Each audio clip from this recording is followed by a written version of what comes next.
She had arrived before dawn in Brussels. Had a deal been done? Well, that hug between her Brexit minister and the Commission president was the proof. It had been worth the trip to hear these words.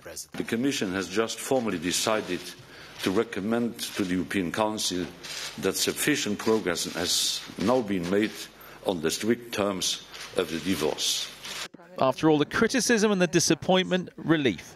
Getting to this point has required give and take on both sides, and I believe that the joint report being published is in the best interests of the whole of the UK. I've consistently said that we want to build a deep and special partnership with the EU as we implement the decision of the British people to leave at the end of March 2019. The issue of the Irish border had brought the talks down on Monday. Today's agreement has a written guarantee there'll be no kind of hard border and no barrier between Northern Ireland and the rest of the UK. But it's not quite clear how it'll work.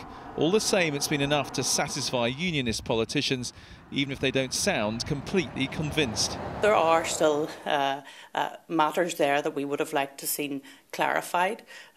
We ran out of time, essentially. We think that we needed to go back again and talk about those matters. But the Prime Minister has decided to go to Brussels in relation to this text, and she says she has done that in the national interest.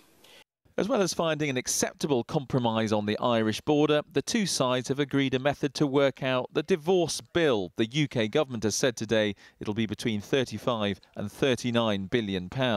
They've also agreed a framework to guarantee the rights of EU citizens in the UK and British citizens in the EU. In the next phase, they have to work out the terms of the transition period Britain wants after leaving in March 2019. And most importantly, they must agree a final trade deal between the UK and the EU.